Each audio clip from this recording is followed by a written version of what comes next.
Issa vivait dans un petit village, il y a bien longtemps de cela. Âgé d'une douzaine d'années, il était vraiment le plus malheureux des enfants. Sa mère était morte depuis 5 ans, et la deuxième femme de son père s'ingéniait à le faire souffrir. Il faisait toutes les corvées, même celles réservées aux filles, allant chercher le bois et l'eau, travaillant au champ et à la cuisine, toujours vêtu des guenilles les plus usagées, à peine nourri, battu plus souvent qu'à son tour, Issa était maigre, avec des jambes minces, et plus gras que la plupart des enfants de son âge. Ses camarades l'appelaient Issa Longue Jambe, se moquant souvent de lui. Un jour qu'il était allé puiser de l'eau dans le marigot, il avait malencontreusement trébuché sur une racine et cassé la belle cruche dont sa marâtre était si fière. À son retour, la méchante femme entre dans une telle colère qu'elle frappe le malheureux enfant avec un bâton et le chasse de la maison en disant « Tu ne franchiras cette porte que lorsque tu me rapporteras une cruche semblable à celle que tu viens de casser. » Issa quitte la maison, part à l'aventure sur les pistes de la brousse.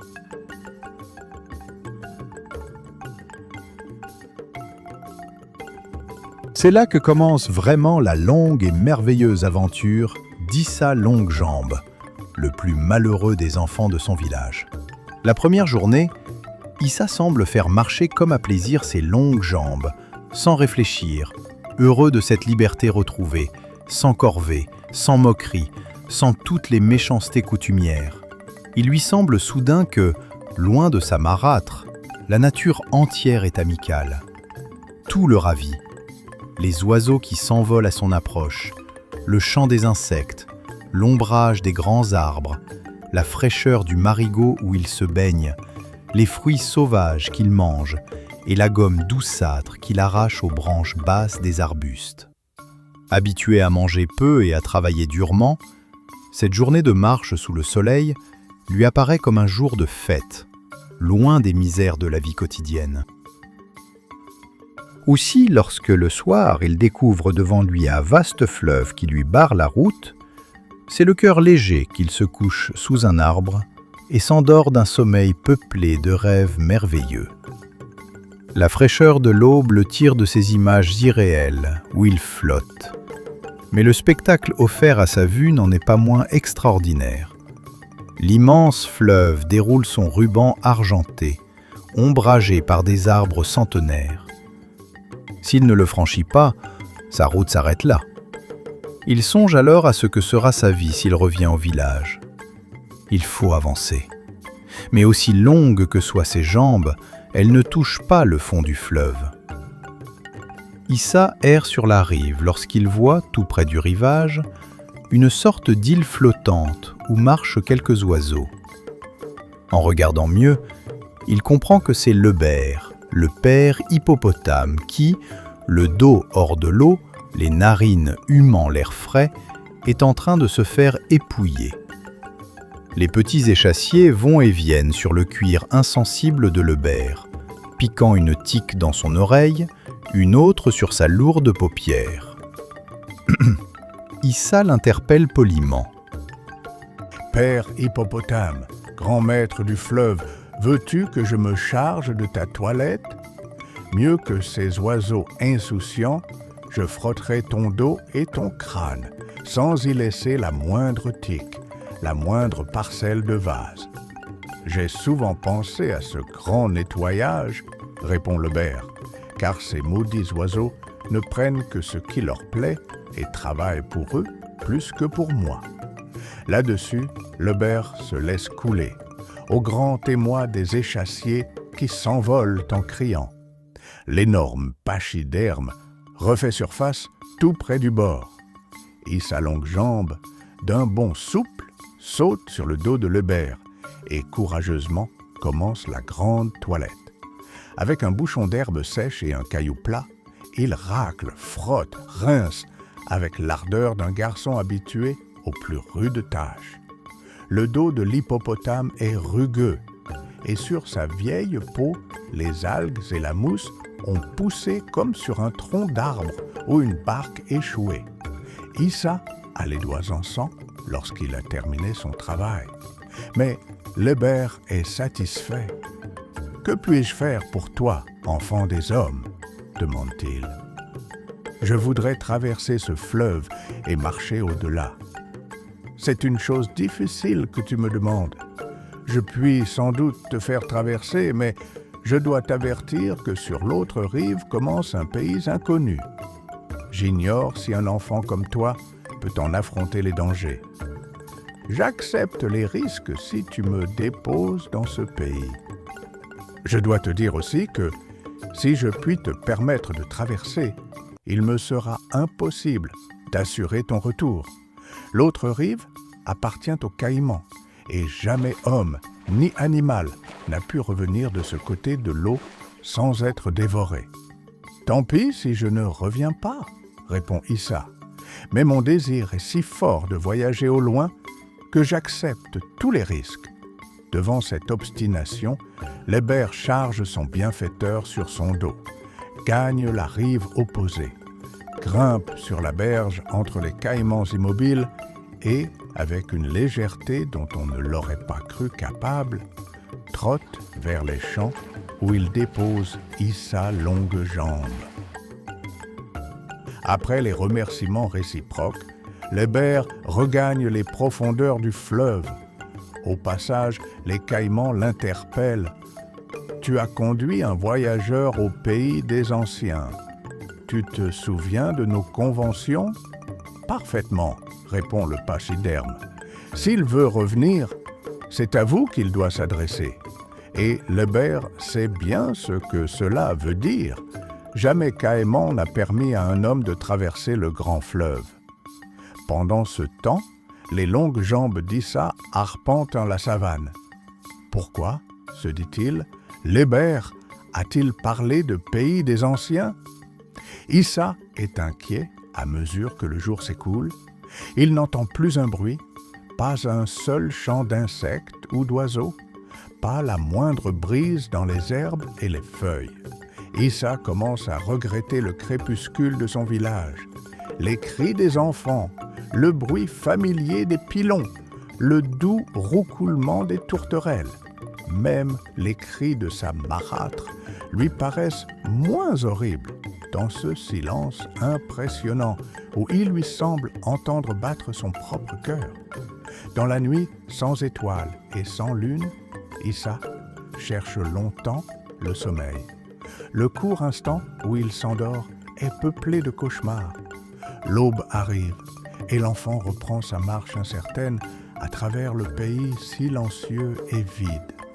Vers midi, il aperçoit quelques cases délabrées et qui semblent inhabitées. À son approche, 3 vieilles femmes apparaissent. S'appuyant sur des bâtons, elles avancent vers l'ombre d'un baobab séculaire.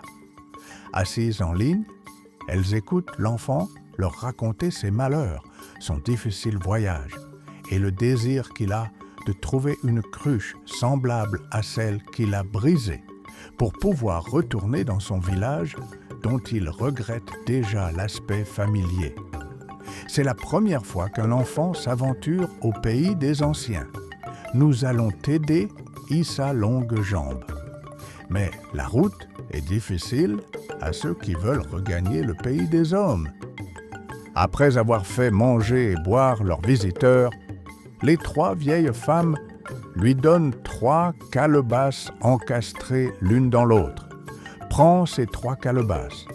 Elles te serviront une fois chacune sur le chemin du retour, afin de te permettre de vaincre les difficultés de ce long voyage. Pars en direction du soleil couchant.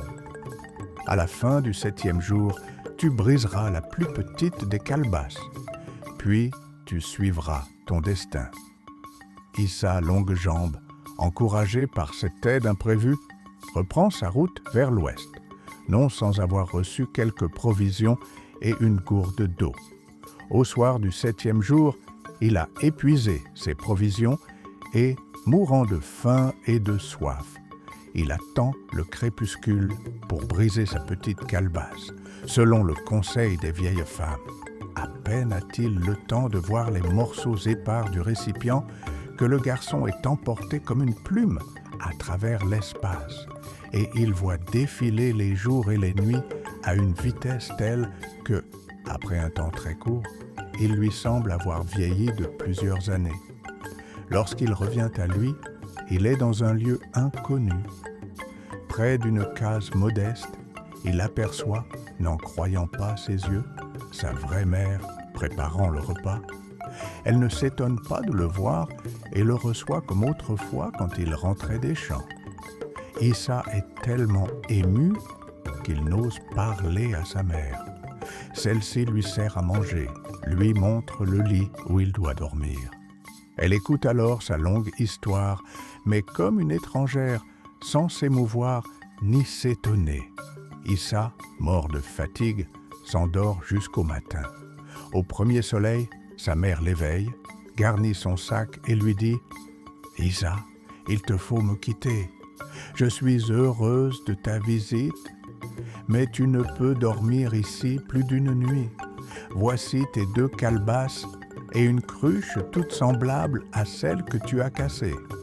Ainsi tu seras pardonné et tu pourras rejoindre ton village au pays des hommes. » Issa Longue Jambe aurait voulu rester auprès de sa mère, mais il comprend qu'il doit lui obéir et suivre son destin. Il repart donc en direction de l'ouest. Il marche des jours et des jours jusqu'à ce que, épuisé par la soif, la faim, la fatigue, il s'arrête, à bout de force. Si seulement il pouvait retrouver le grand fleuve qui sert de limite au pays des anciens. Il pense alors aux vieilles femmes et aux calebasses magiques. Il prend le récipient de taille moyenne et le brise contre un arbre. À peine a-t-il eu le temps d'entendre le bruit qu'où Issa Longue Jambe, comme la première fois, se sent absorbé et disparaît dans l'espace, voyant le soleil courir comme un éclair à travers le ciel et les jours et les nuits se succéder à une vitesse folle. Au bout d'un temps qui lui semble assez court, il se retrouve sur le sol et, en face de lui, il voit l'immense nappe du fleuve, luisante sous la clarté de la lune. Il reconnaît le champ où Lebert l'hippopotame l'a déposé après sa première traversée. Il ne lui reste qu'à dormir pour attendre le jour. Au matin, il s'approche de la berge avec prudence. À peine apparaît-il au-dessus de l'eau qu'une muraille de caïmans, tous la gueule ouverte, semble le défier. Il recule et s'assied, désespéré. Il se souvient des paroles de Lebert. « Je ne puis rien pour toi si tu veux revenir. Jamais nul homme n'a pu traverser le fleuve dans les 2 sens. » Il lui reste une dernière chance, la 3e calebasse. Il hésite, se demandant si le moment est venu de la briser. Enfin, d'un geste résolu, il saisit la calebasse et la frappe de toutes ses forces contre la berge. À sa grande stupéfaction, le récipient reste intact. Issa prend son élan, rassemble toutes ses forces et frappe le sol avec une force redoublée. Non seulement la calebasse reste intacte, mais la berge se fend. Dans la brèche ouverte, le malheureux Issa glisse pendant que l'eau s'engouffre. L'enfant se croit perdu. Les caïmans se précipitent et comme ils vont se saisir du malheureux, la calebasse qui a roulé avec lui s'agrandit, devient une pirogue dans laquelle Issa Longue Jambe saute prestement. Insensible aux assauts des caïmans, la pirogue s'élance dans le fleuve et, fendant le courant de toute sa puissance, arrive sur la rive opposée.